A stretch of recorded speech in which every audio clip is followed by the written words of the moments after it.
Hey there, Rez. Rez Abbasi. Hey, You want to hang out and do a little workshop for our friends at Berklee College of Music? sure, why not? I just happen to be here and Right. you're doing the right thing. You got all this camera work happening, That's Zoom great. work. Awesome. Yeah, well, thanks for having me. Yeah. So our guest today is Rez Abbasi, who is gonna blow your mind if he Oh, hasn't already. If you heard him just warming up, oh damn. it's Were people hearing terrifying. that? People Yeah. hearing that? Oh, Oh yeah. oh, I'm glad I didn't know that. See, that's the difference. so um so well, first of all, Raz, congratulations. You won a Guggenheim Fellowship. Oh, thank you. I almost forgot about that. Yeah. Yeah. Um, it's hard to forget about it. So many people are coming from the woodwork and congratulating me. So yeah, that's beautiful. It just happened a few days ago, and I don't know. It's hard to come by these things, but when they come, it's sort of like, well, why not, right? Yeah. Well, I bet to just submit all the materials and all of that must have been quite a process. It is. It is. I mean, they want all your compositions from day one, and where they were recorded, and or when they were recorded with who. It's a lot. It's a grueling thing. It's not the first time I applied, so I kind of knew the I knew what it would take. But yeah, every year is different. Every time you apply is different because you have to fill in all kinds of stuff and sort of tell them what your intention is, Mm-hmm. in the So future. you With have to use the grant for a specified project. Well, it's strange because I thought that was the case, but it's not. Oh, okay. Yeah, So party on Res. it. I'll take you all out. Hey, when this thing goes out, when this COVID thing is done, I'm coming to Berkeley and buying everybody something. So no, basically I can use it for whatever I want, but internally I still want to, sort of gear it towards this idea that I had in the first place. And I have a bunch of ideas. So you're right. I can actually span it between different things, but um, I think I'll stick to the project that I intended on. Yeah. Well, congratulations. I think that's an amazing event to happen for you and well deserved. So for folks, if you're new to Rez's music, you're in for a treat. Uh, you were born in Pakistan and you came here as a small child, grew up in LA, um, Yes. and then moved to New York. You went to Manhattan, right? School of Music? Yeah. I transferred from USC, Southern California. I was there for a couple of years. And then I took a semester off and I kind of was just, I kind of had it with my situation or lack thereof. And so I moved to Manhattan School of Music. One of my teachers at USC, Joe Diorio, and Oh, in fact, another teacher, Terry Plumeri, who's a great bass player and composer, they both said I had this New York thing in me. I don't know what that meant at the time. I do now, but and they said, you should get up and go, because wow. and I was like, really? And like, yeah, you need to be in New York. Now that's not to say everybody needs to come to New York and do their thing, but I just happened to be. I was probably complaining too, so they were That's like, why you're a New Yorker. yeah, Like, perfect. right on the money. So they were like, Rez, stop complaining. You need to get out of here, out of my face, and go to New York. Uh, so it was cool. So Manhattan School of Music served a different thing for me. I mean, it was more about playing and being a jazz musician, whereas at USC, I was sort of a student and I studied a lot of classical music and I studied classical history, all kinds of stuff. I mean, I did that in Manhattan too, but it was just a different kind of thing coming into New York. And I met you, if you recall. That was like a I do long time recall. ago. You were very nice to me. Well, you were very nice to me. So, Well, I think we both moved to the city around the same time. exactly. You came from Baltimore, right? Yeah, I moved up from Baltimore. And we had like a common person that we loved in Gary Thomas, Yeah, that's right. saxophone player, flute player, That's yeah, right. who's still one of the greatest on earth. Yeah, yes. Yeah, Yeah. exactly. You mentioned it, and I was like, okay, we got to talk, you know. And then we played a little bit in my little rehearsal space, and then you moved to New York, and that was just a little after I was here. So Yeah, yeah, interesting. Well, I was going to ask you about who your early teachers were, and now it makes sense to me in your style, Joe Diorio. yeah, Joe Really? Diorio was, well, I have to be honest. I mean, he was one of them. Uh-huh. I didn't really lean on any of my teachers for my style, honestly. Joe, of course, is outside the box as compared to, I don't know, who else you can name, but Mhm. the gamut of people I studied with, even if it was short lessons or, I mean, just a short time, like I studied with Ted Green for a few times. Wow. I had a lesson with Interesting. Lenny Barreau, Yeah. I mean, that tells you my age, but um, then I also studied with uh, John Abercrombie, who left us recently, a few Hmm. lessons with him. So, it wasn't like I was dabbling in people, but Joe was definitely one of the main teachers. But I also I heard for lack of a better word, a New York, like a Schofield, Abercrombie, Matheny, Frizzell kind of mentality. That's what was piquing my interest mostly. So that's kind of another reason I moved to New York, so I can be closer to that. Hmm. And Hmm. also Greg Osby and Gary Thomas and Steve Coleman.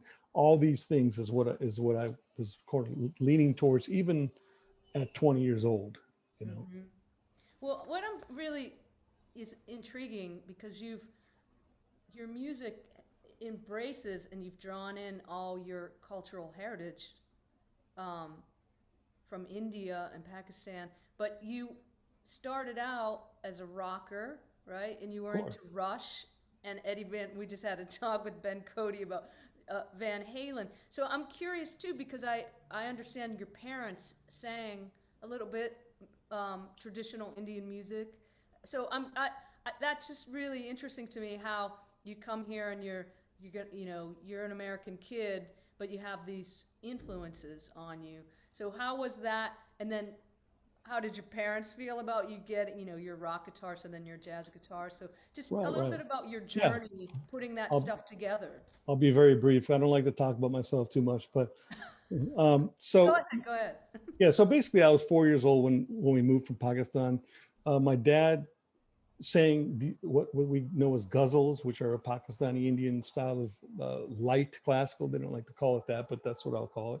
It's not classical, but it's based on those kind of techniques, but it's more for an audience of a lighter sort, if you will.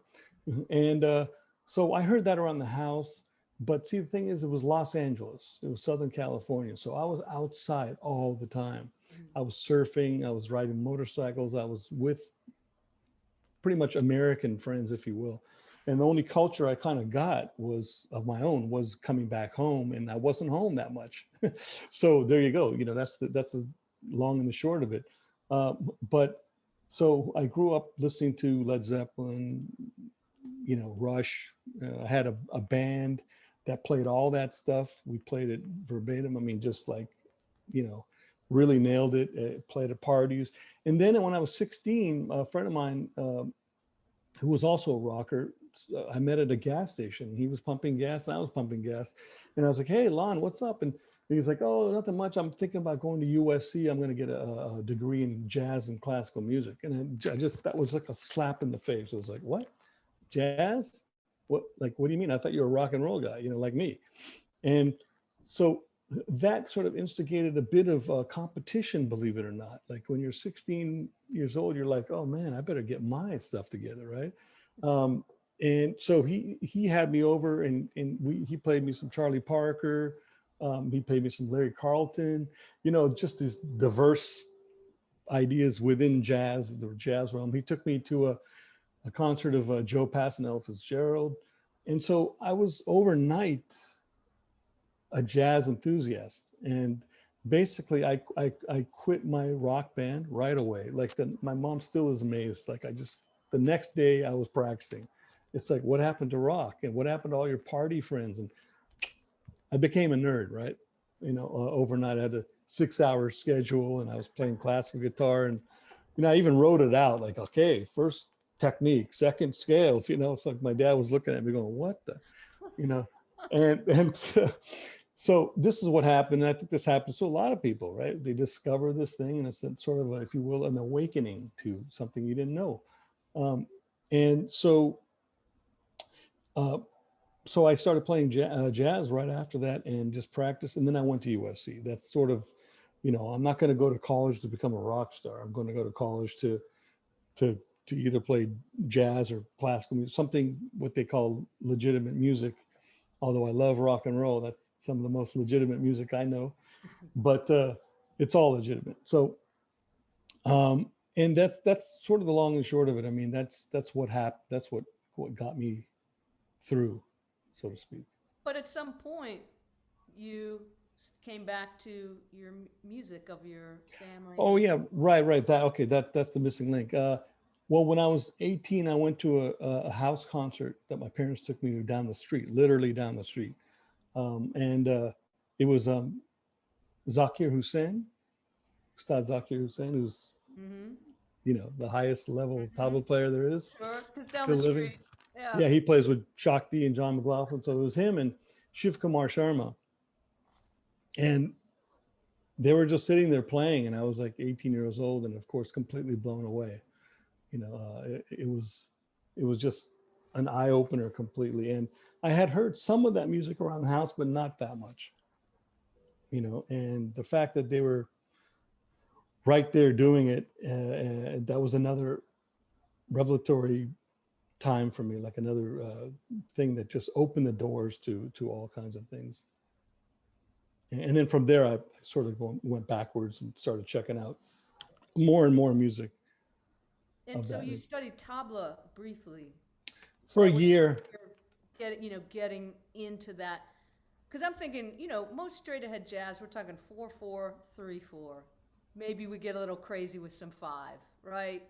Yeah. You know what I mean? In terms of, you're talking about Joe Pass and Pat Martino. Well, Pat Martino got into some stuff, but, regardless.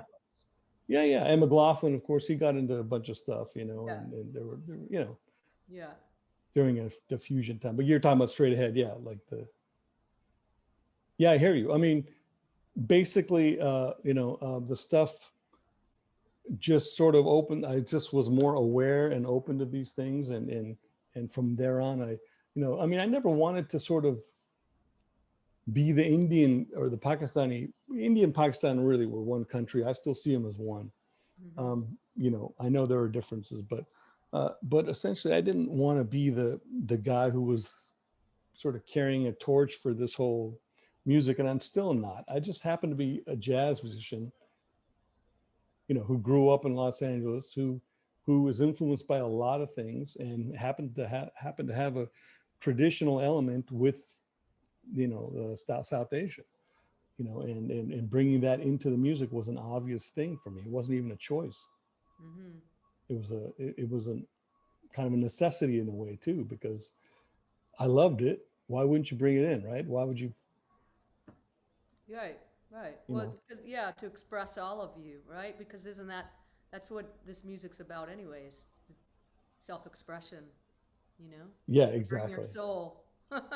Really. Exactly. Yeah. I mean, jazz is democratic music, and it's, it has this tradition, but it's really a lot newer than, classical music and Indian classical music. I mean, it's a very new form of music, and it has its, teeth in the tradition, but yet it's open to really anything if you can do it well. Right. Well, I think it's really amazing, this blending of, jazz is a blending music, and this is a really exciting frontier. So you have maybe a tune you'd like we could explore and listen to, and maybe, I know you have a lot of great things to share with us about how to start to develop that in your playing, some of these, what we call odd meters, right? They're not so odd. Yeah, I know. The odd that you want them to sound even. That's what I've always wanted all my life, is like, I wanted to take the odd out of odd. And, but technically they are odd. Even 3/4 is odd, right? I mean, it's an odd number. That's what we mean by that. Yes. Yeah, definitely. Should we share the screen Yeah. thing? Okay. Yeah. And we're going to start. You have a tune, Kismet, right? That's. Yeah, but before we go into that, since we're, you know, I just wanted to do like a bit of an overview of what how I think of these of meters and odd meters and stuff. And of course, when I say I mean what I've been influenced by and maybe my own perceptions of them. But before we go into one tune or another, what you know, I mean, what constitutes odd meters are essentially twos and threes, right? So I think most of us know that by now. You know, when we play five, it's like a two and a three, or a 3+2. Um, but it also can be a 4+1, and that you know that is because you might want to shine a light on an accent or two, right? So you do a phrase of four, and then the one is sort of the accent, or it can be any combination of these things. So it's kind of essential to break up these longer odd meters into smaller chunks. And when you do that, you start getting into the smaller chunks. You start playing in within the smaller chunks until the odd meters, the whole cavity of the odd meter sounds like one thing. So we're sort of going backwards or breaking it up into chunks, and then hopefully eventually you'll just hear the larger Gotcha. chunk, you know. Yeah. So basically, what I noticed was helpful was to sort of just play between right here. It says play between these kernels until they feel natural. Play them one time each, play them twice each, then sit in before you move to the next. So if you were just to playing two, or let's just go down 1 2 1 2 3, right? It's very simple. This is like the simplest starting point of odd meters. So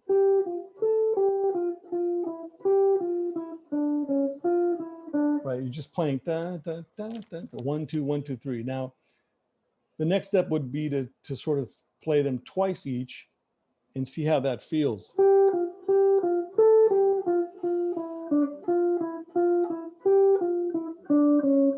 Right, so already you're feeling this mild tension, if you will, internally, where it's not so rounded and it's not so dance-like necessarily. I mean, of course, in Bulgaria and different countries, it is dance-like, but I'm talking about from a perspective of someone who's played in four most of their lives, right? So then the next step I would do is to play in two, the 1 2 right here for a while, and then switch to the 1 2 3 and go back and forth. And this is just to sort of motivate my inner response, if you will. If I were going to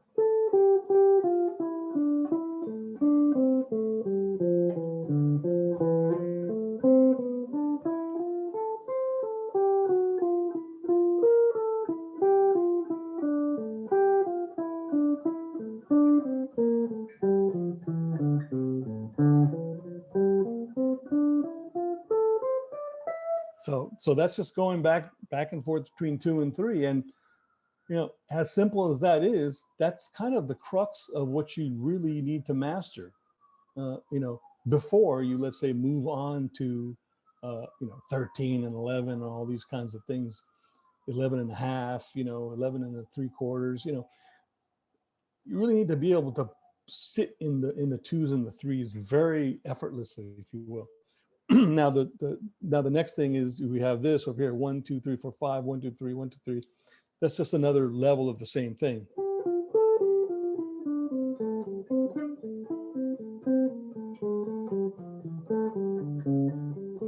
And then sit in 5 for a minute.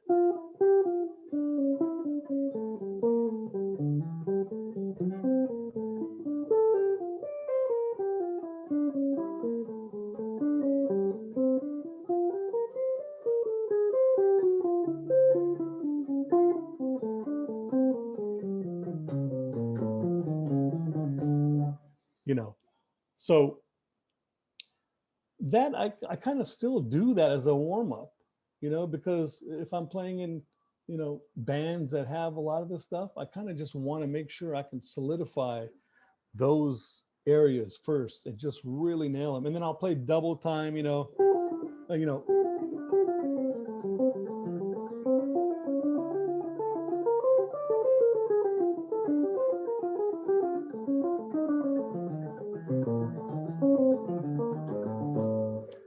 so that was sort of a double, that well, not sort of, that was like a double time of that, the 5 and the 6.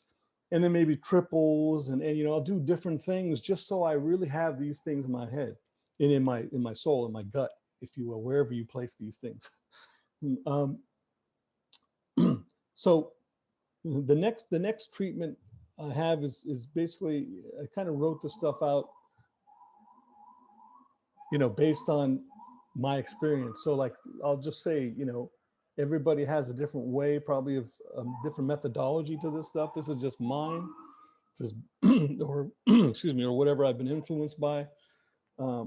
So continue looking and searching your own, even your own, excuse me, continue searching for different things and finding things within also. So the static, so we have 2 ways of odd. The static, which is what we've heard most of the time, which is sort of like playing in 5 or playing in 7, like there's a bass line happening. There's, there's with the old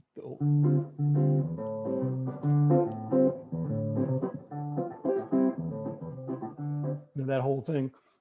That's all that, what I mean by static is it's not really going to expand or contrast. It's not going to go anywhere. It's going to sit there. And that's often is the case. That's what we generally play over when we play over odd meters. When we find it, what we find in music is like, oh, there's a bass line and et cetera, and you're going to solo over that. Things have changed, of course. We do see things now which are additive, which means that you're adding different meters together, 4, 3, 2, 5, and you get this longer shape, and we'll give you an example of that coming up, but you get this longer longer phrase, if you will, and it's additive.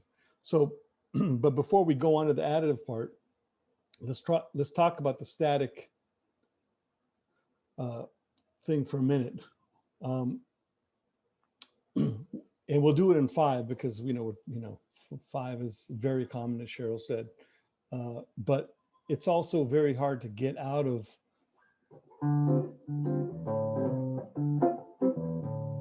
it's not easy to sort of get yourself out of that 1 2 3 1 2 3 1 2 1 2 1 2 3 1, that kind of thing. Nothing wrong with that. It's a great thing, but we want to sort of be able to hear 5 as 5 too, not only as 1 2 3 1 2 3 4 or 5 1 2 3. We want to throw in different different sort of, if you will, for a lack of a better word,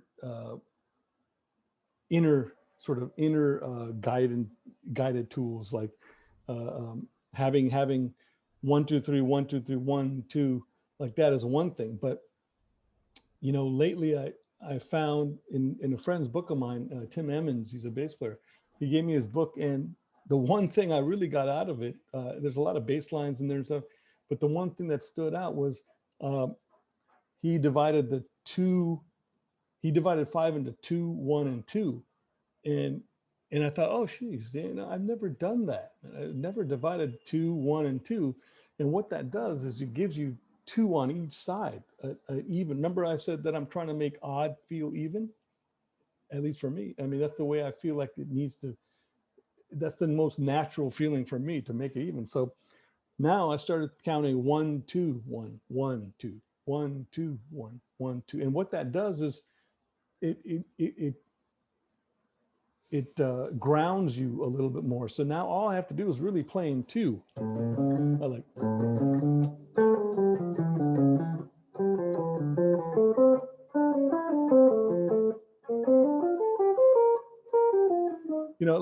if I can play in 2 really well, I just need to leave out that one beat. It's as easy as that, right? Yeah, Just add water.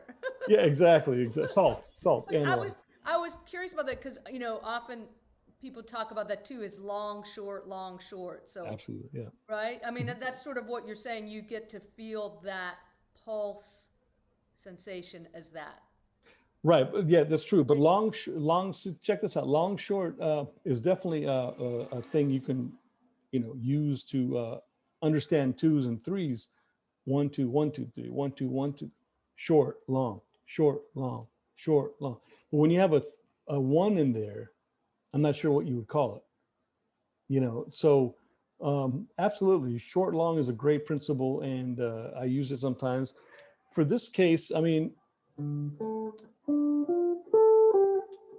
like I mean, if I, um, you know,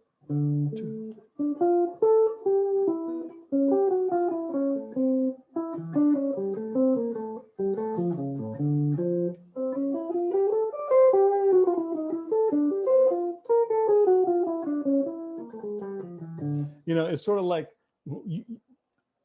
for me, again, I would do all these things. I would do the timeout thing. I would do this, but for me, there's sort of a symmetry in there that really helps me groove more.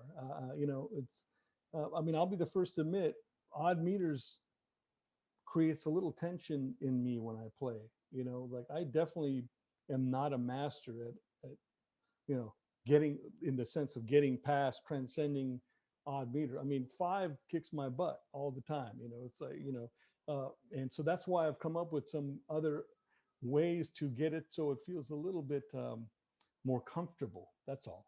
I'm not saying I vanished the idea of tension. I mean, the tension is still a little bit there as compared to 4/4, right? I mean, 4/4, we all know what that feels like. Rock music, everything. Even 3 is a waltz is very danceable. Dun, dun, dun, dun, dun, dun. It's very circular. You know, these odd meters have this kind of like naturally built in there. So our job is to chip away at that and try and make them feel like they're more circular. And this thing helps. Um, so now of course there's some eighth note combinations that we can deal with here. And I'll say one thing that every time you switch it up, it's a different thing. Like, don't think that 5 is 5 forever. That's our example, 5, right? Or 13 is 13. I mean, when you switch something, it feels different. There's a dance, an inner dance there that is totally unique onto itself. It's got its own character. So if I were to play, eighth notes and a couple, phrases.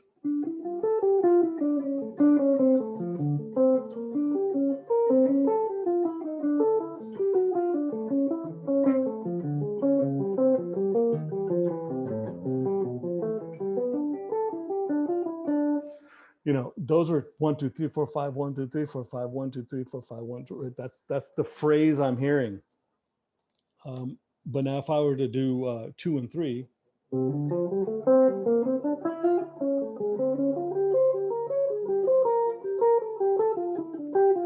and in fact I should accent. This is what I forgot to say. I'm going to accent the 2 and the 3, right? 1 2 1 2 3 1 2. That's very important. That's crucial. So let's try it again.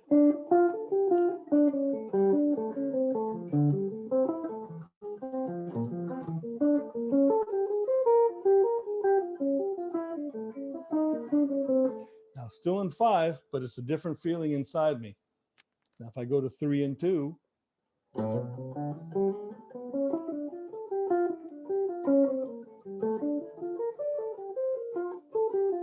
right, that's a different feeling altogether too. The next step is. Oh, I was going to ask Yeah, you go a ahead. guitaristic question on that. Do you have any different way that you approach that with picking in terms of your phrasing, how you organize that on the fretboard and with your right hand? Well, that's a great question. I would expect that from Cheryl Bailey. Well, I'll tell you what, that's Inquiring minds need to know.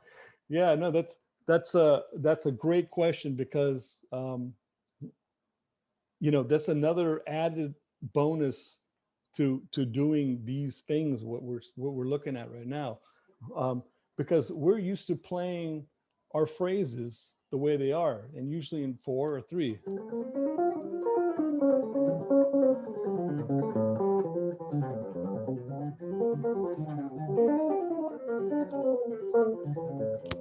Right. I mean, those are like, that's like all 4 4s. Very easy, especially after I just did all this 5, right?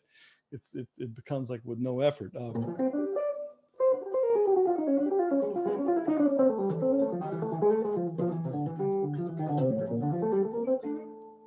So 1 2 3 4 1 2 3 4 1 2 3, very simple. But now if we start doing, this is 5s. I'm not doing 2 and 3. I'm just doing 5.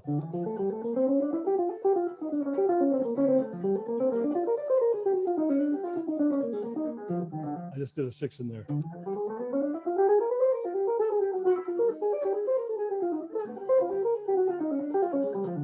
Okay, so anyways, it is hard at that tempo to do 5s, because I can tell and you can probably tell too that I'm throwing some 6s in there, but this is the point.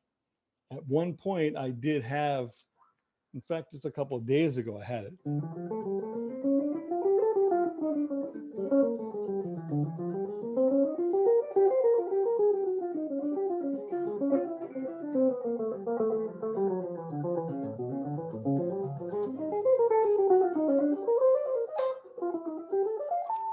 So what it does is it's really deep, actually. It really, it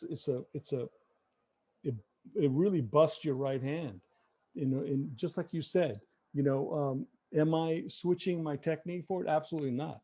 I mean, I couldn't. That would take me another lifetime to switch my technique to play in 5. No, that's just, there's no way that's going to happen. So you have to find a way within the picking dynamic to phrase that. Like in terms of the accent it's an accent in the phrase that you have to adjust if you're doing alternate picking, right? Yeah, I mean, grab that accent, whether it's on a downbeat or an downstroke or an upstroke. Yeah, and what happens is your right hand expects a downstroke, and it really is an upstroke. So it really messes with you. It really does. And you can see I'm struggling with the 5s. I mean, I would have to, if I was going to play in a band tomorrow that's in 5, I would practice this even more. But if we do it slower.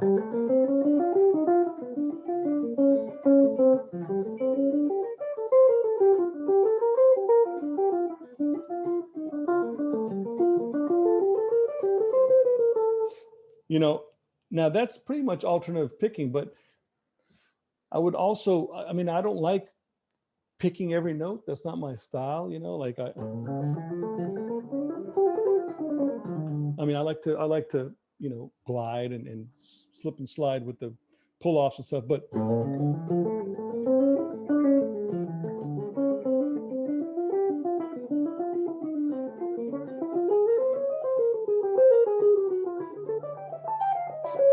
I mean, that was a little bit more of a slip and slide thing with the pull-offs and everything, but that's, see, each one of these things has its own, I guess, difficulty or own challenge. That when you start pulling off and hammering on in 5s, that's a very different thing than when you're alternating picking in 5. So I would practice both, and I tell you, this stuff does wonders for your technique, and we're not even talking about technique, right? But there are a lot of things that you can do that are sort of hybrid practices, like you're practicing in 5, but you're also practicing your technique too on an equal level. I like that, because that just, if you can get as many of those things in your practicing in your daily routine, it's just going to heighten your level a lot, because now you're not wasting time just on one thing. You're doing these multitasking kind of things, and it's not even multitasking. It's really the same task. So definitely, I would say for sure it messes with your right hand.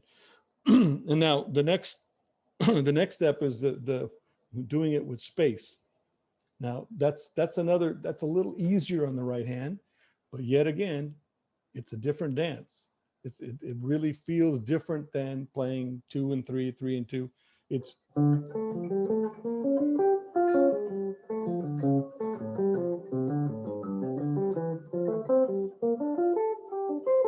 so that's got a different dance to it. We'll try the next one. 1 2 3 1. Oh, this little thing just means space. So one and or 1 2 1 2 3. Probably figured that out. 1 2 3 1.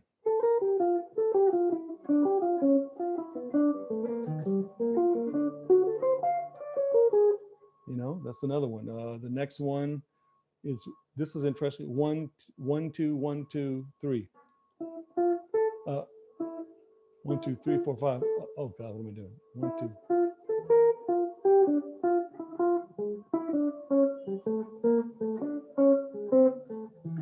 Right, and then the last one.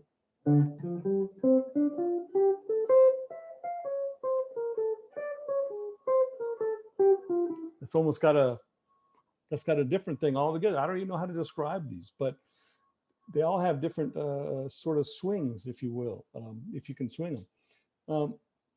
So the key is to make a list of stuff that you can do, sort of like this list, in that they're variations of things, and you'll discover not only variations, but you'll discover something like what we just talked about, which is the right hand. Wow, look at that. This is hard on the right hand. I didn't know that. I was just making variations on fives. Look at this. I got two things coming up now. So that's that's a very good thing. Oh, and then on this thing is really cool too. This playing double notes. So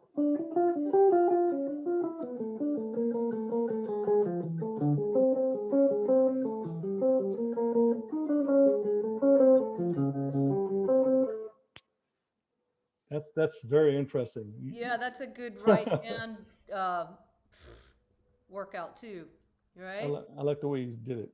Yeah, it's basically that's what it feels like. Dang. No, it is absolutely a good right hand thing, but even more so. I mean, again, that's the sort of a hybrid multi exercise there. But another thing really good for that. Now, a lot of these things that we're doing are here to test us, to find weaknesses, right? I mean, if you're a person who can just run through all this and nail it the first time, then you don't need this. That's fantastic. I mean, that's a rare bird, and but for me, playing double notes right there. Now, what happens with doing that is it throws off the five very easily. So of course it's good for technique, but it's also test your internal five. You know.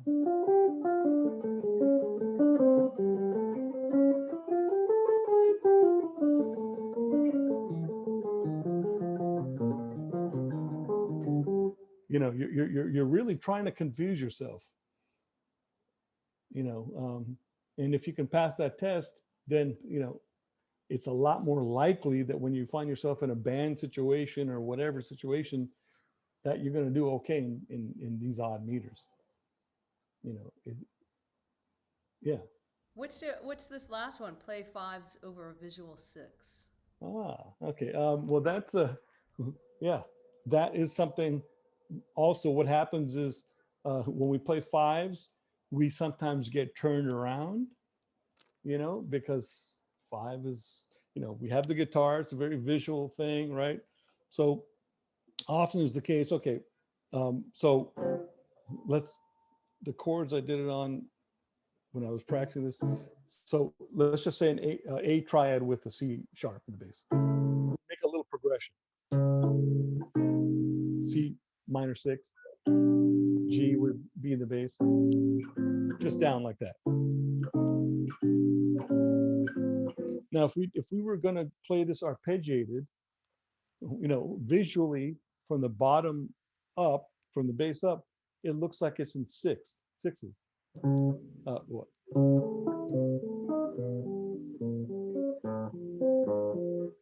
Right? That's just our instrument, right? Can't get around that. I mean, six. Now, a great exercise is to do whatever divisions you can over the 6. So 5.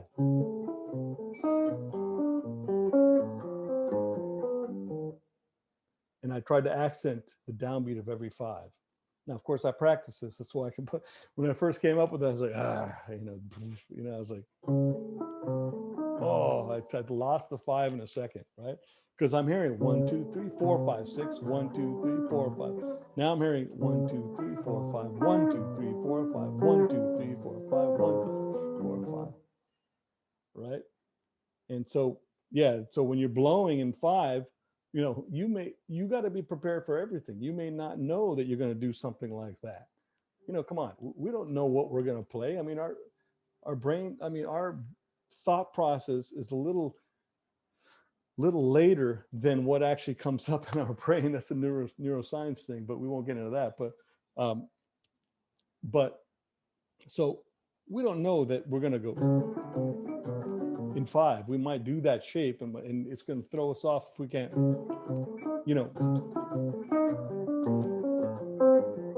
we really can't, or 7, 1, 2, 3, 4, 5, 6, 7, 1, 2, 4, 5, 6, 7, 1, 2, 3, 4, 5, 6, 7. Then you can start, once you really feel it, then you start applying it to an improvisational way, instead of a progression. That's really cool. I love that. I'm gonna do that. Thanks for the lesson, Rez. See ya. I gotta go practice. Me too. So okay. So let's talk about a tune called Kismet now. Excuse me. Kismet is in 13, and let me just pull out the chart. I have my own play along at home. I'm gonna try to follow you. Wow, Abersol never paid me for that. That was a joke. That would be interesting. A play along of there is a play along of odd music, I think. Yeah. Yeah, I think it should be done. Let's do it. I think there is one.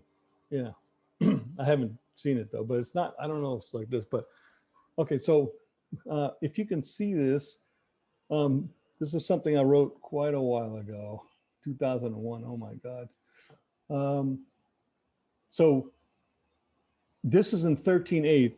This is a bass line. This is the static kind of blowing on a static feel rather than an additive feel, which we'll talk about in a little bit. But the static feel is.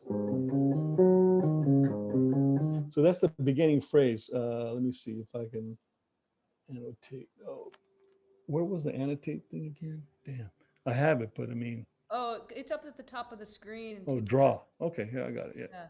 Cheryl taught me everything I know. Oh, why didn't that work? Okay. Draw.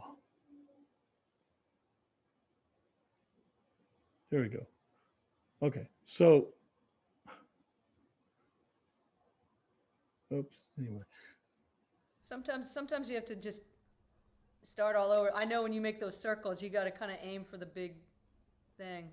Big enchilada. Yeah. Well, anyway, it looks like the circle. I mean, there's no way to undo that, is there? Yeah, you can. If you go up there, there'll be a little trash can. There we go. Okay, I got it. You got it. I'm not so on tech. Okay, so this might be easier just to do this. This da da da da da da da da da da. That's one phrase. Then da da da da da da da da da da. Well, it's the same phrase, but it's a different melody thing. So that's the phrase I came up with. It was in 13. Then I wrote it down. I was like, oh wow, it's in 13. It's cool how that works because it's not as fun writing something and I'm going to write something in 13 today. It's nice to just.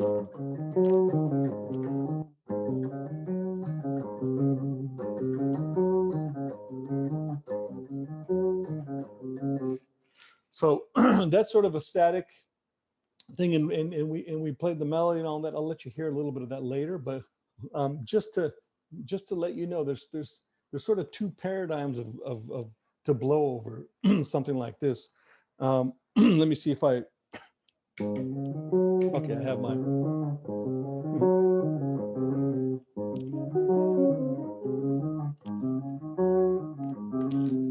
looper. Oh, damn it. These loopers are really funny. Let me just throw that down again.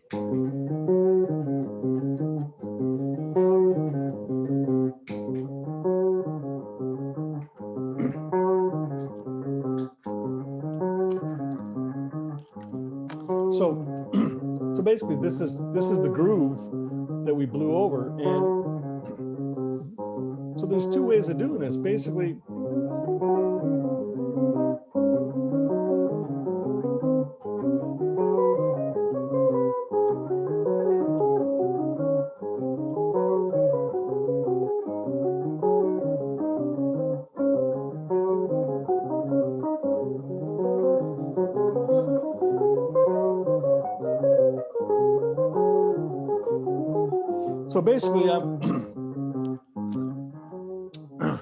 I'm playing sort of within or directly inside the thing, you know. 1, 2, 3, 4, 5, 6, 7. 1, 2, 3, 4, 5, 6, 7, 8, 1. I'm counting it as 8 and 5. That's what it is. 3, 4, 5, 6, 7, 8, 1, 2, 3, 4, 5. 1, 2, 3, 4, 5, 6, 7, 8, 1, 2, 3, 4, 5. But the one thing I'm also doing is dividing the 8 into 4. 1, 2, 3, 4. Ta ta ta ta. 1, 2, 3, 4. So there's more space inside of me. So I'm trying not to be rigid, obviously.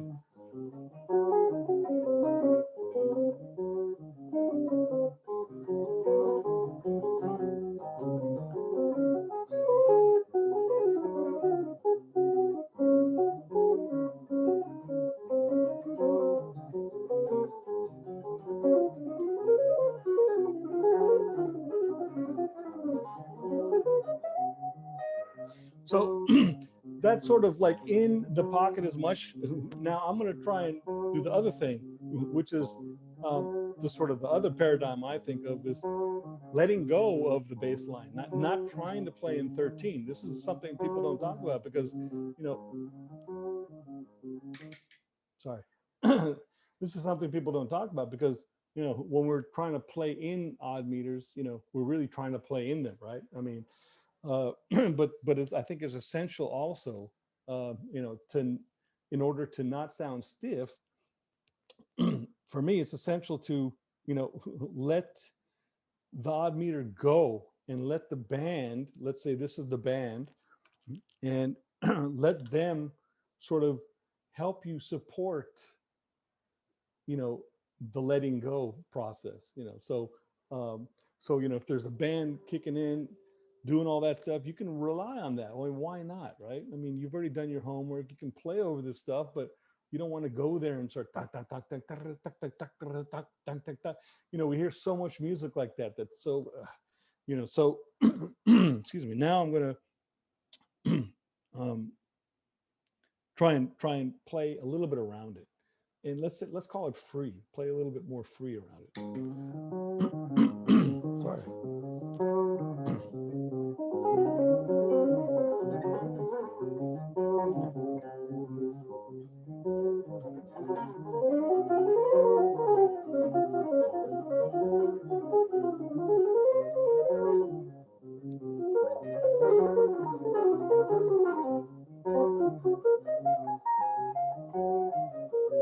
Still catching it.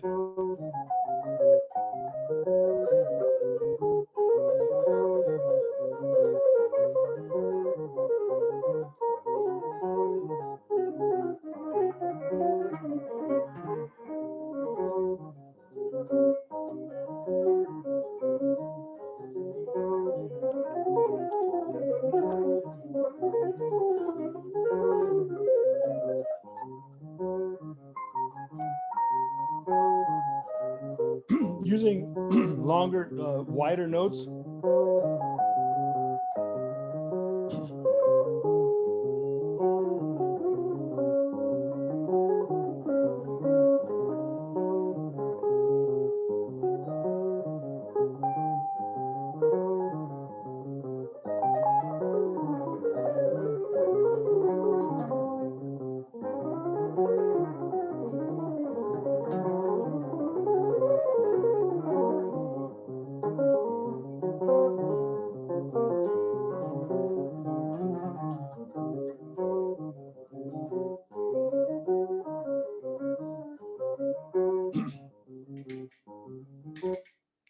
So, Rez, you just melted my face off, dude.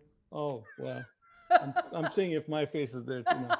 But also, I love too that you're also playing freely against the harmony. You're not locked into that, so you're just really embracing the freedom of the time, the rhythm, and the harmony. Yeah, of course, that's, that's probably a Coltrane kind of influence, because, we know what he did with the modal, the modal kind of work. Um, for sure. I mean, believe me, I can even go way out. But, for an example, I feel like I'm trying to create a melodic statement within, within the scale. It's not really a raga. It's not really a raga because that's a different terminology, but it's, if you will, on a lower level, it's a scale, and to do, just to go off on that kind of thing right away would be, so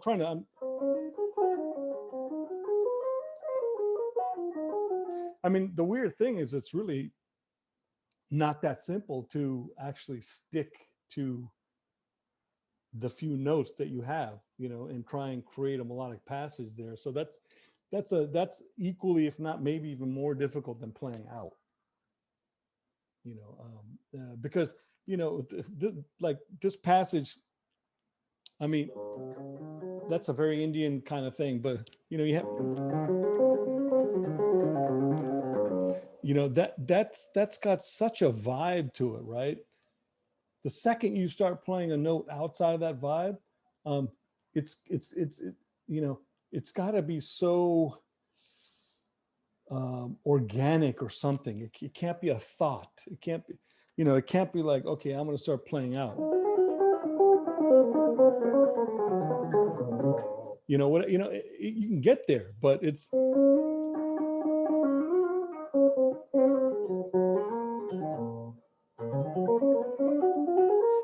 maybe just pick one note.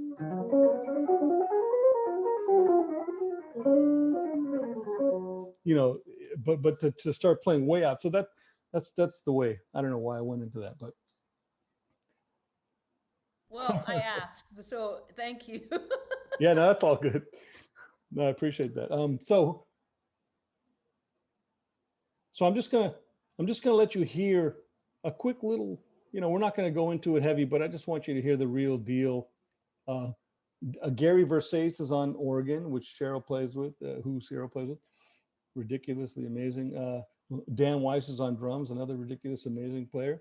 And this was done 2003, 2 or something like that.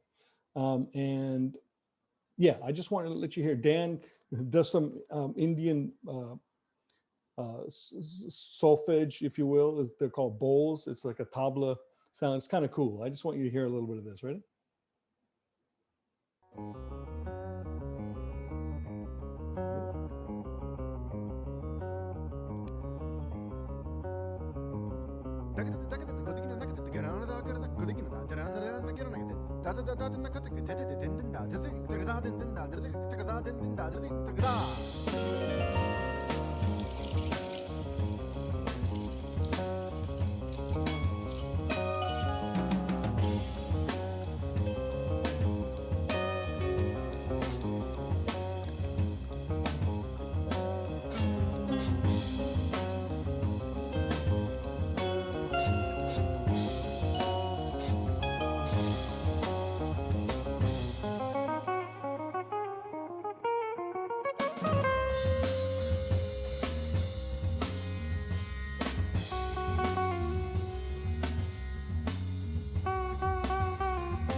Yeah, so that was just, I mean, we have other stuff to listen to and talk about. So yeah, it's cool.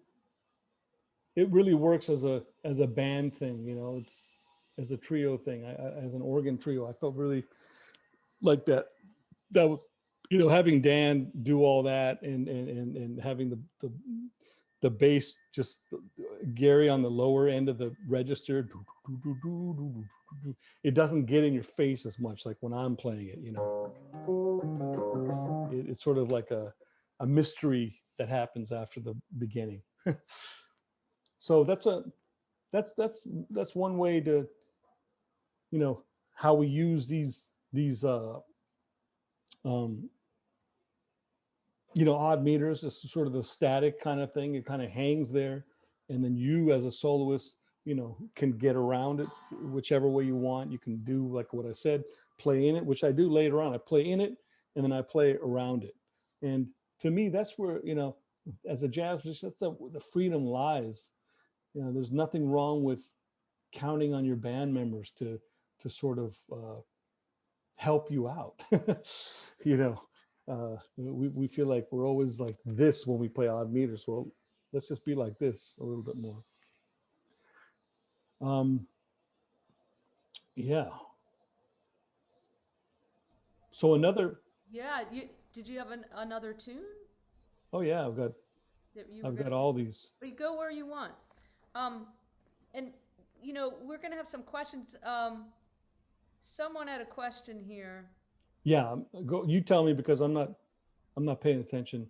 Yeah, no, that's that's okay. You got it.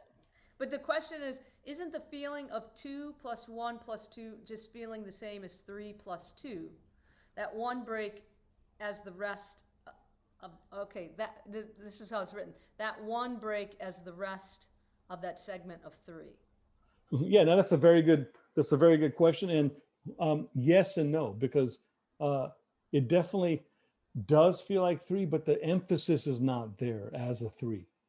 You know, it's a very deceptive thing. It's a, you know, 1 2 1 2 1 2 1 2 1 2 1, because basically what you can do with that 1 in the middle is that you don't have to, you can do 1 2, you don't have to say 1 1 2 1 2 1 1 2. You can play an eighth note off of that. 1 2 3 1 2 1 2 1 2 1 2 1 1 2. It's like a launch thing into the next 2.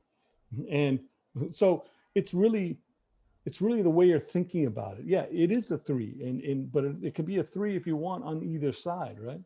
1 2 1 2 3 1 2 1 2 3, or 1 2 3 1 2. So ultimately it has to be a 3 because that's what the beat is. But it's more of, you know, how we are interpreting it. It's sort of a paradigm shift, if you will, of how we're seeing it, because now we have 2 and 2 on each side, and we can all play in 2, right? That's a pretty easy thing. So we don't have to constantly shift from 3 to 2. Now, ultimately, as I said before, all this is simply just to get you to be able to play 5. You know, it's not like you have to go 1 2 1 2 1. These are just tactics, exercises in order to get you to hear a full 5. So I wouldn't get, you know, too hung up on all that. But it's a very good question, by the way. Well, in looking at what you have here about your tune Kismet, these are different types of ways. Is this different types of ways that you think about phrasing over that? Oh, right here, you're saying. Yeah. Yeah. Like on that tip of like, well, you're feeling, you know, you can feel those different. It's going to be change how you phrase. Yeah, well, totally, right? yeah. Variations in how you phrase that, and it looks like that's what you have there, kind of on that question applied to this tune. Like these. So I'm asking you, are these different variations on how you feel that 13 that you practice? Yeah. I mean, there's just a couple, right? I mean, I just wrote it out basically. You know, like I said, the beginning one was 1 2. These are spaces 1 and 2 and 3 and 4 and 1 2 1 2 3, or you can do 1 2 1 2 3 1 2 3 4 1 2 1 2, you know, or 1 2 3 4 1 2 3 1 2 1 2 3 4. You can reverse this 1 2 3 1. These are all practice tools, again, in order for you to get to the point where you're not struggling as much, you know. And sometimes you can apply these directly if you want, you know, but eventually you don't want to be sitting there going 1 2 3 4. you don't want to be hearing or thinking like that. You want to just be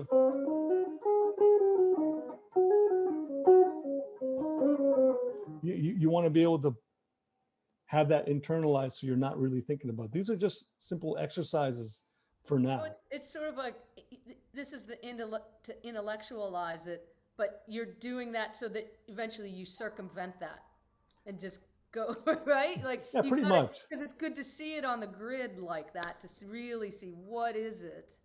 And then, you know, you approach this way, but ultimately the repetition is to get where it's just flows. Yeah, exactly. And I think there's a sample I mentioned to you a while ago, like giant steps, for instance.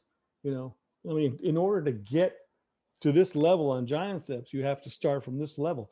You know, you may have to.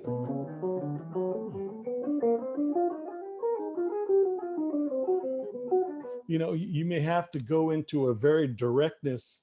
I mean, for example, like, check this out. Actually, I have a book, and I wrote this example. It just reminds me. I don't have it here, but some of this stuff is in that book, and I would of course recommend that book. It's that came out on Hal Leonard a couple of years ago, but there's a lot of concepts. But Is that the book? It's called New Dimensions in Jazz Guitar. That's the yeah, book? yeah. I have it on my list. Dude, I got it on my list. I'm ordering it right now. Dude, that's great. Yeah, so like I think they're selling it for $14. I'm like almost insulted. It's all good, but yeah, there's a lot of stuff in that book. I don't even know where it is, but so there's this one chapter I was talking about giant steps, and this just reminded me of that, which is imagine Coltrane, right? Playing giant steps. Now I don't think this has ever happened, but in 67 or something, or 66, as opposed to when he did it in 57 or 58. I think it was 58, but it just, you know, I mean, you would really hear that evolution. I doubt he would play the way he played it.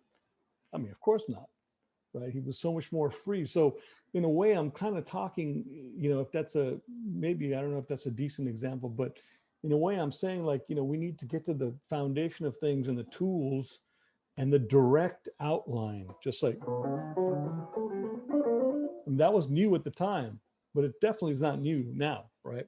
But it's a direct outline of what's happening. This is a direct outline of what's happening.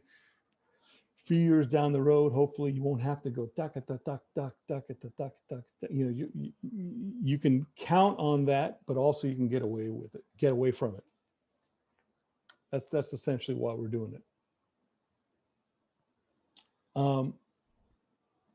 Yeah. So the other thing. Okay. So let's look at another tune, another way. So these are some ways that we can use as compositional, you know, like sort of odd meters within composition. So let's look at this tune called Snake Charmer from the same record. And here it is. Now this is an 11. Right, this is an 11. Now, compositionally speaking, this is not really about blowing on 11 as much as it is, I'm trying to convey a compositional way of writing, why I wrote it the way I wrote it. So this bass line, 1, 2, 3, 4, 5, 1, 2, 3. So I'll do it slowly.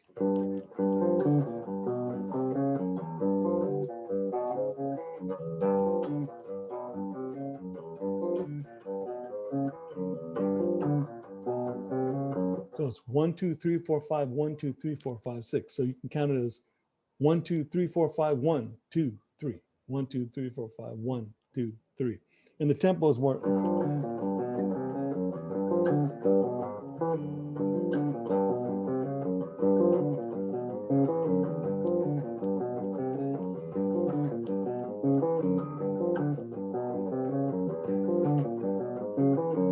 Right. So now what happens is, if we were going to play that, if we were going to put that in quarter notes, so it would be 11/4, it would sound very different than in 11/8. This is a little lesson in double time with these odd meters. It's really interesting because if I were going to do dun, dun, dun, dun, dun,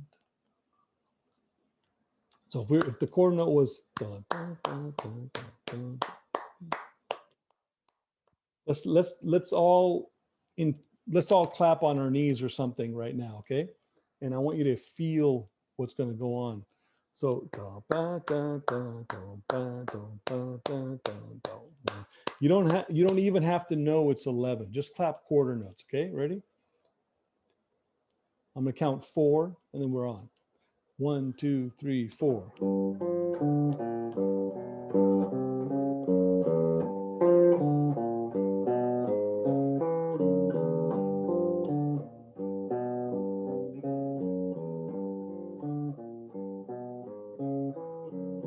Okay, so that's easy enough. That's quarter notes, da, ba, ba. Everything's pretty much on the downbeat.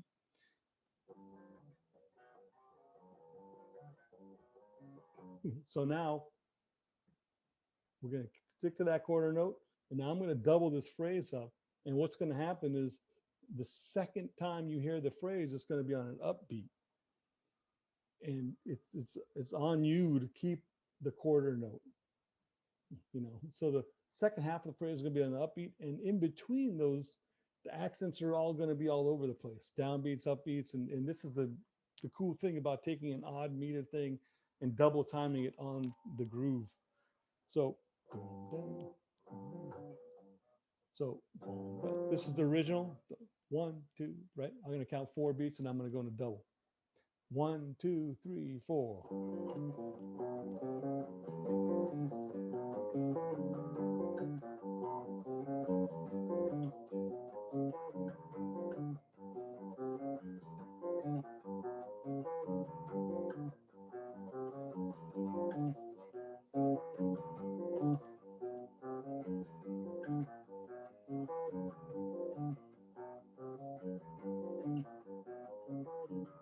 It's a little tricky, and it's a great exercise.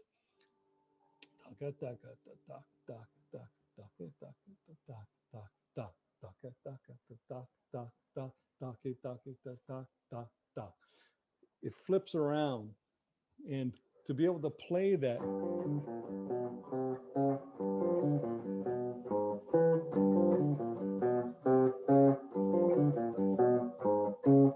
you can really feel it in your body how things twist and turn, and yet you have to sort of remain solid. It's a really cool thing to work out. You know, and you know, maybe I can send Cheryl. Maybe I can send you some of these tunes, and people can just learn them for the sake of like the bass line, just to get this experiment for them. You know, because I know it's a lot of information they're going to forget. Yeah, absolutely. We'd love it.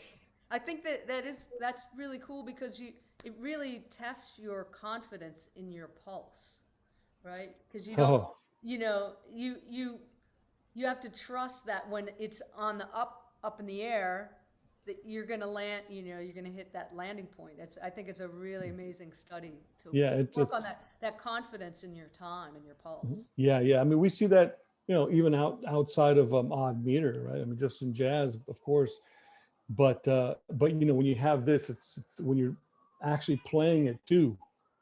You're playing it, and then you're you know, probably counting on your feet, and your feet's got to be really steady while you're up picking and stuff, like, you know, it's really interesting, or picking on the upbeat. Now, the other thing I wanted to talk about with this particular tune is, so I wanted to sort of conflate the idea of double time, and I don't even know if I did this intentionally or subconsciously, but the conflate the idea of double time on sort of a single time feel. So the melody is right here, letter A, right?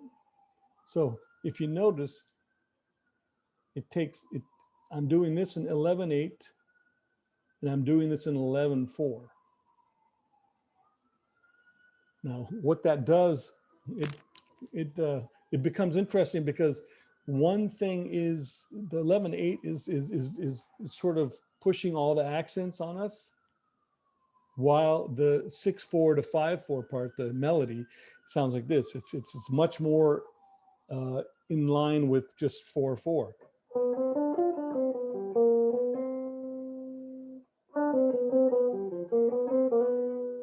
You know, it's not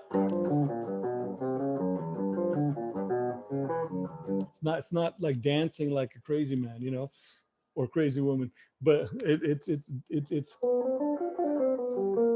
that can sound like it's in 4/4, right? It almost does.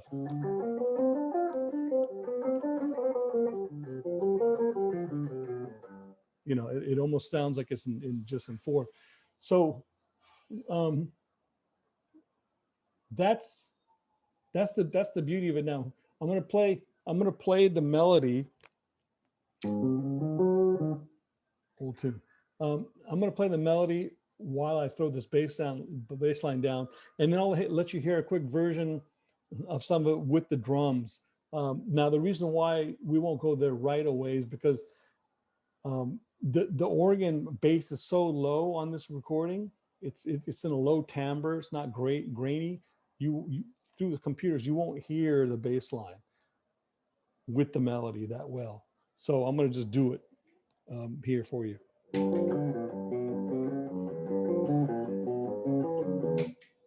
Oh, it's loopers, man.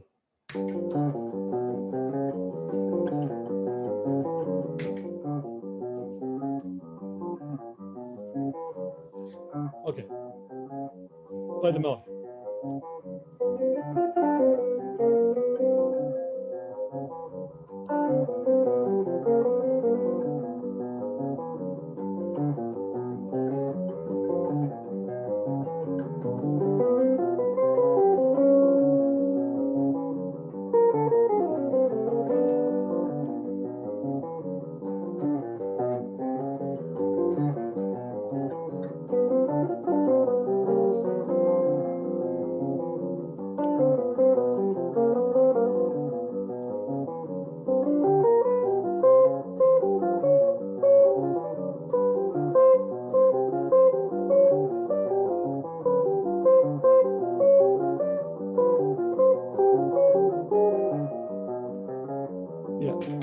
And then it goes on to a different section. So I did that so you can really hear the contrast of what I was talking about, where the bass line, the double time thing kind of zaps you in these different directions, where the other thing is really kind of smooth. And contrast has so much to do with great music. You know, we have to keep these things in mind when we're writing or even soloing, I suppose. But, you know, yeah, I mean, you know, it's good to know that, you know, you can use a word like contrast directly into a composition. And this is sort of what my example is here. Now, I'll just let you hear a quick version of the melody, and then we'll move on, just so you have it, you know, just so you know it.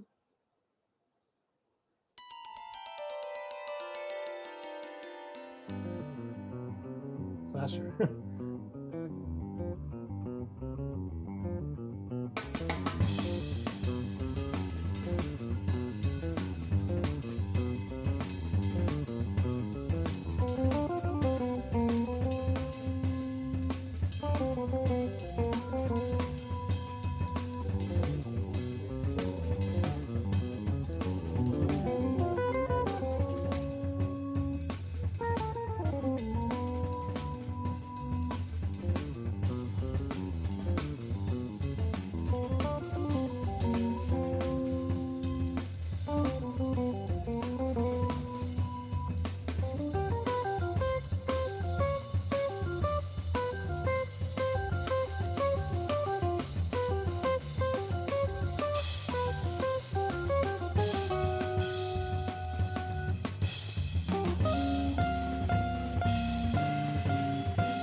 That always makes me laugh.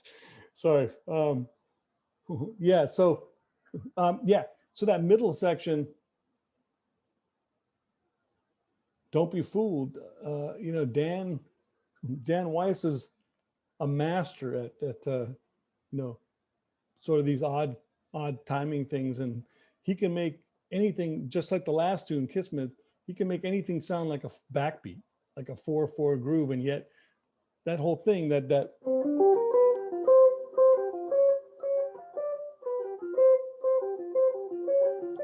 whole thing is an 11, and he's like I'm like, whoa. I mean, that I didn't write that. That was surprising to me when he was doing it. I was like, damn, that's a beautiful thing to have on an odd meter tune, where really, if the audience didn't know that we were like, our heads were in the page in terms of like really just, you know at least for me, counting and making sure everything's right, they would just think of some kind of groove. Oh yeah, it's simple. So this is the deception of stuff that is intriguing to deal with when you're actually writing these tunes, and dealing with music on a whole, but especially even odd meters.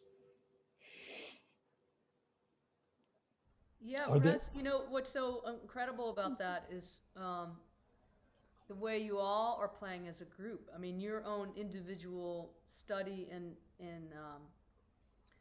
mastery of this stuff, and then coupled with those guys that also have that, you guys can go in any direction like that. I mean, so for instance, that group, and I know you have a current group, but how much time do you guys get to rehearse and play? I mean, obviously, if you're post-pandemic or pre-pandemic, touring and playing a lot more, but when you Yeah. put together these sessions, what's the process? Well, that's a good question. I mean, it's not a lot of rehearsing. I mean, um, you know, we do our fair share. I mean, I think we only played one gig, you know, and before that gig, we might have had one or two rehearsals. So, it really depends on the project and who's in it and all that. And this was the first record I did with these guys. And you know what? Quite frankly, it's my most overt Indian record, because I was really on it back then. Most of my records don't even come close to sounding this South Asian. They sound more like Western jazz, and with some interesting heightened elements. But all these at the time I was really into it, so I was working with Dan with some things. So and I think I was also playing with Rudresh Mahantapa's band at the time. Oh, no, sorry, that came right after this. But anyway, so we do rehearse, but I would say not as much as you might think, given what you just said, which is we're all sort of on the same page. Gary is also this, as you know, he's a master at whatever he does. I mean, he can play odd. I mean, I tell you, you couldn't really hear it now, but he did the left hand and the right hand on this. I mean, that would take me a lifetime. I'm not a piano player though, but still, it would still take me a lifetime. Yeah, that's great. If folks have some questions and stuff, you can put them in the Absolutely. chat or the Q&A. Because we have about half hour left, and maybe if folks are thinking about things they'd like to ask Rez, and it could be guitar nerd stuff, it could be rhythm nerd stuff, guitar nerd stuff. Was there another tune that you had thought of, that one tune you had was Thin King, or Yeah, thinking. It's Yeah, all great, Rez. This is really helpful. I think, especially going back to the very beginning of what you're talking about, is just really mastering and internalizing the twos or the threes, right? Because then everything is just some layer of that. So to really spend time developing and internalizing and feeling fluid with that. yeah, that's a crux of it, I think. And then of course there's more to it than that. But you know, That's a great laying starting place, though, I think. totally, yeah. Definitely Well, for myself, I'm thinking, wow, yeah, okay, cool, let's break that yeah, down. yeah. And the weird thing is not even just a starting place. It's actually a finishing point too. I mean, like if you, that's what it is. So it's, you know, um, but you know, I mean, years later, I'm still working on that, right? But to imply other, you know, sort of other um, meters on top of other meters, you know, that's another level of digesting stuff. You know, that's another work right there. Right. Um, but yeah, so here's so we we talked about this sort of static, if you will, for lack of a better word, you know, uh, static odd meter stuff, kind of like you know the big, you know, you blow over that. Now there's the additive one too, which is a way of creating longer phrases. And there's a tune I wrote based on the Carnatic or South Indian um, technique of expanding and contrasting. And what that means is, in terms of us, is that it means expanding the phrase, adding beats, and contracting the phrase by diminishing the beats. So this tune, it's fun because of that. And I'll show you how it looks. Basically, it looks scary, but you know, it's one of those things again that once you get used to it and get off the page and stop counting, it's actually very it's very deceptive. You almost don't even realize that it's in so many odd, I mean, you can see not odd meters, but in so many different meters. So here we have 2/4, and I'll show you what I mean by the expanding and contrasting. Here we start in 2/4. The next bar is 3/4. Next is 4/4, 5/4, 6/4, 7/4, right? Then we start going backwards. 7/8. I leaped from 7/4 to 7/8 because probably I heard melodic something. I thought, okay, we got to go with this. So I'm not following any rules per se. So here's 7/8 backwards. 6/8, 5/8, 2/4, which is 4/4. I mean, which is 4/8, 3/8, and then one, and then two eighth notes. And so that's sort of the schematic I wrote out. And I didn't actually write this melody. This is one of these times that I actually wrote the melody within a pre scheme. You know, I usually just write and then I figure out what I wrote, and it comes out to be 13 or whatever. But then I was like, okay, I'm going to do this. I want to make something out of this. You know, this expansion and so we go. Sorry, all this technology. So we're doing this, and then the head starts right here. And you'll notice sometimes the stuff actually really hits the mark. Every time a new downbeat comes, you hear sort of the emphasis. Now, that's one way to do it. The other way is to play sort of through it and let that emphasis be with the band or whoever's comping and that kind of thing. And so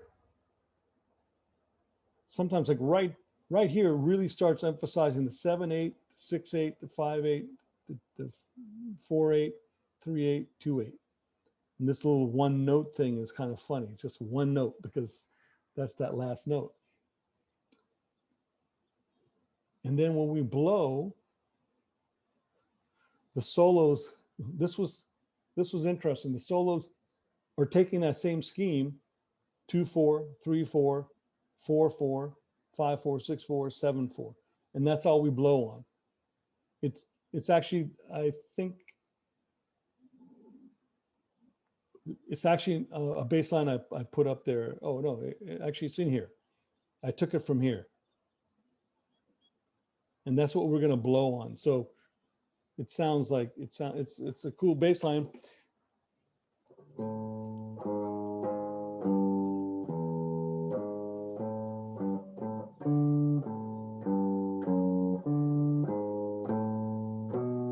ta.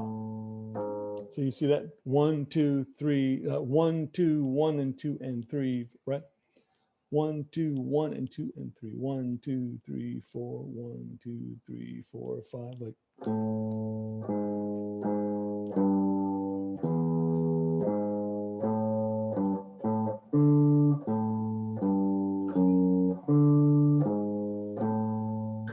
Ta.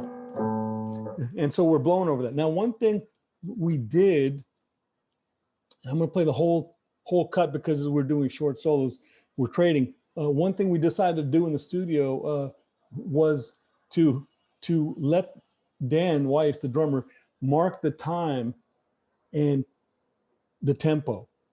So you'll hear how these things are all in different tempos. We tried to, you know, after each person soloed, we tried to go in a different time zone. And sometimes, I mean, it worked, but I can hear hesitation sometimes, but it's cool. It works. So we're going to listen to that and give you a sample of what it feels like to have additive rhythms, meters, but yet have a melody that makes it sound like it's not complex. It's not additive.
Wow, Rez, Yeah. I'm glad you told me the thing about changing the tempos, because when I was listening before, I was like, wow. I mean, it's to me, it's something I would have to study so in depth. But so that was just sort of you would wait to hear where that was going to be at the top of the next.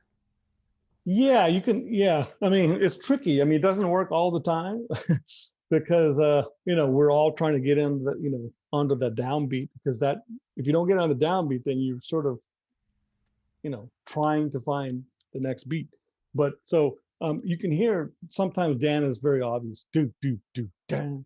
We can hear. It's really up to him. So it's not something that was written in the page, right? So at least it's a matter of just intuitive, like, okay, where's it going to go with this ta ta ta ta ta, ta ta. You hear that little thing at the end, Mm, or dun dun dun bang ta ta ta. I see, right. And a little bit of it is hit and miss, and a little guesswork. And we rely sort of sometimes a little bit on Dan and Johannes Weidenmuller, who was on bass, to sort of get that grounding happening, and then we just jump in. Yeah. Wow. I mean, that's it. You have to have a lot of trust too. Yeah, not only in the band but in yourself. Yeah, real. Well, I guess I was. That's what occurred to me when you were doing the snake charmer, where you had us tap in the slower cycle. That kind of thing, you have to feel confidence when it's on the upbeat phrase that you're right there at the downbeat, right? Yeah, yeah, you definitely do. Yeah, exactly. It's that trust. It's funny because no one really talked about that when I was growing up, and I think maybe, unless I didn't hear it, but that is pretty essential to work that out somehow. Like to work on things, to find things that develop that trust, right? I mean, exercises.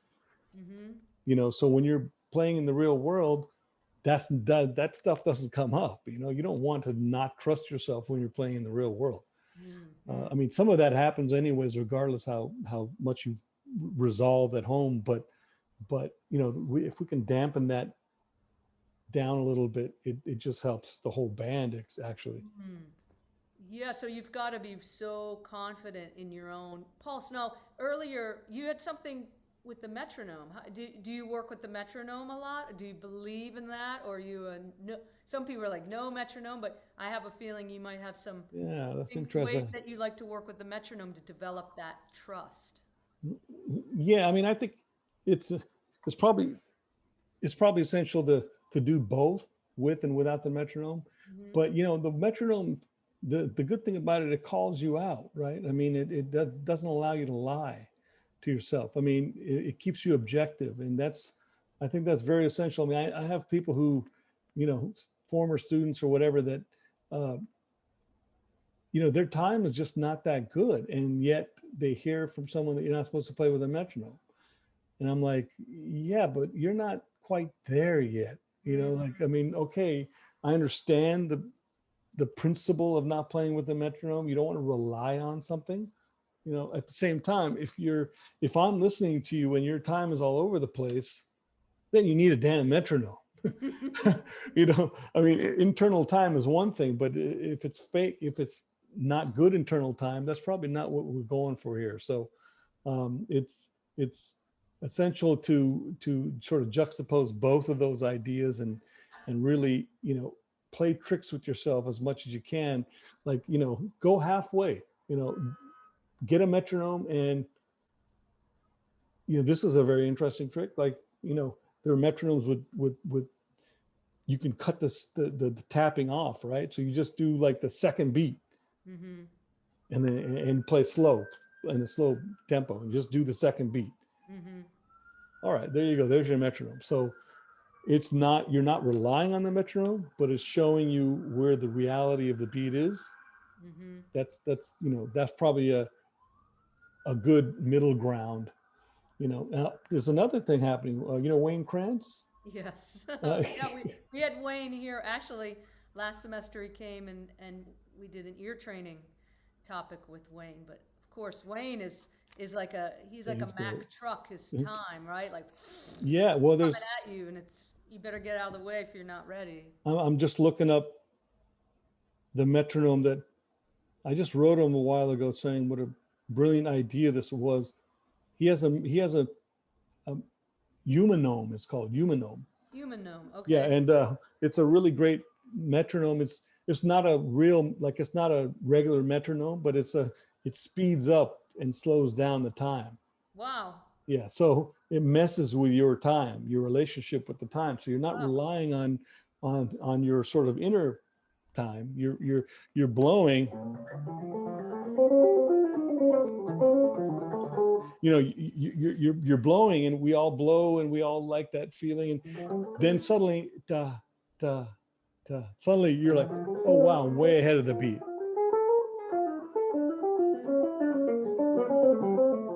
Well, you know, don't you think part of the training of working with a metronome is to get you to pay attention outside of yourself, to have an awareness of you've got to play with this thing. Yeah, totally. Right? So so that's a first step, because sometimes you see students and they're still in here, right? They're just, and so that brings you out. So that's really cool, because when you do play with humans, there's gonna be, even the best people are gonna have that, you know, little ebb and flow in there. So that's really cool, because that's really getting you to, wow, wake up. Am I locked in here, or am I just in my own world? Yeah, no, you just nailed it. And the thing is, if your world is on shaky grounds anyway, you know, you probably don't want to rely on that if you want to play with people. Now, look, if you want to do solo guitar all your life and whatnot, then you don't need to be in that pocket. But, you know, if, you know, it can work both ways. I mean, you don't want to go out there and you know, impose your time on people also, right? You know, hey man, I've got the time. You know, don't mess with that 8th note or 16th note or whatever. You know, that's not the point either.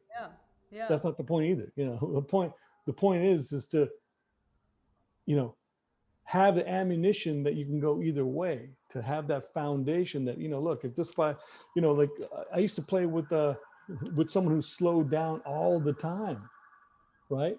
In their comping, you know, and for many years, I mean, we played for years, and for, you know, for a while I was just getting like really frustrated. Like, oh, you know, looking at him, and, you know, I was like, oh man. You know, I just like, okay, forget. So the one day I just said, look, you know what? This is a great opportunity. If he's going to slow down and maybe speed up, I'm just going to really use that as a way of me playing and being aware of my situation, instead of me practicing over him, you know, or me dictating the tempo with my 8th notes. Come on, catch up. You know, I mean, this was not a recording, of course, and this was just for fun. those situations are probably different, but in this situation, it was for fun. So it was like, okay, you're slowing down. Okay. Yeah, I'm going to slow down too. Right, right. And that's a teachable moment. Right. Well, that's also that level of maturity, you get after doing a million gigs, whether they're gigs where you're just meeting people right there for the first time, or they're with your band, or, those things where you have that awareness that everybody plays time differently. And especially in those gigs when you go and you're just meeting somebody like, hey, how are you? Oh, you're the drummer tonight. Okay. You've got to make music together for that night, Yeah, And- just like we all did on the Pat Martino thing we just Yeah. did, right? Yeah. Like, what I didn't rehearse with those guys, did you? No. No, we just went in the studio and Yeah. boom, the needle dropped, Yeah. the green light was on, or red light, whatever you want to call it. Yeah. And we're like, oh, okay, 1, 2, 3. And so, Yeah, that's right. this tempo feels really weird, like very different than I expected, but that's part of the game. And it was fine the way it was, but it was my preconditioning, I guess, that would have thought it would have been differently. You know what I mean? It's a weird thing. So that was also very, very cool in that respect. So that kind of stuff happens all the time. Yeah. Yeah. Your expectations don't mean a thing when you're out there, right? That's right. And but here's the key. Here's the to cap this off is you have to be ready for it. That's what you do at home. Right. Right. We have only about 10 minutes left. I mean, you can unshare your screen, or if you have something else you can share, or we can just maybe. No, I think we went through a few tunes, and yeah. Everybody got it. Rez, so much. I mean, you really shared some really inside wisdom, really. Well, what else am I going to do? I mean, I'm not going to waste your time. That's mean, so New York of you. We don't like to waste time in New York City. Well, I'm not going to just say, hey, here's a, this and that. But no, I hear you. Yeah, thank you. I appreciate that. Yeah. Yeah, if anyone has any questions about even gear and technique and working with the metronome, and yeah, anything. we can. This will be available on our YouTube page eventually, maybe soon. So someone was asking about that sheet that you had. They were like, "Oh, could you go back up to the top? I want to take a picture of it." But you can go. I could send you guys something. Yeah, it'll be there. It'll be there to check out. So. Yeah, definitely. I mean, it's, I mean, I made that sheet for this, right? I mean, like all that stuff is inside, and I've never really taught, teaching odd meters is like I told you, like teaching giant steps. I mean, you can say a few things, but it's really the work has to be done, and you need to hash out what's feeling right for you. Yeah. It's the same thing. It's like I can tell you the scales, I can tell you this and that, but it's sort of like an internal experimentation. And I think one of the parting things I can say is, work towards being your own teacher. That's a really big thing, because if you're always looking for answers from somebody else, you're bound to not find those answers, because that other person might not be there. So it's really essential to, whatever you're doing from now, as a student, to be your own best teacher. Like, wow, what is this? Maybe I can answer this for myself. That doesn't mean not going out there and also getting information. It just means having both those paradigms working at the same time. Yeah, well, there's so many points of view too on the same topic.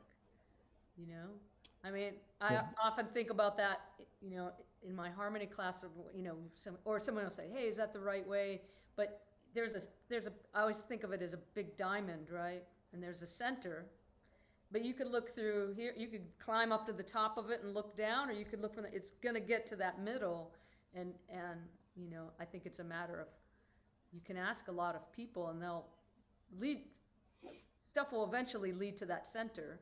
But, some things that work for others don't work for yourself, and you got to figure that out, right? I guess that's Yeah, what exactly. you're Yeah, saying, yeah. you know? And the idea of not, not how do they say it? Not reinventing the wheel. Sort of. I mean, you know, there's so much out there. There's no reason to just only depend on yourself. Obviously, it's like it's a collective situation here. Learn from your peers, learn from the teachers, learn from the people who aren't alive anymore, of course, and then also bring it on home. That kind of thing.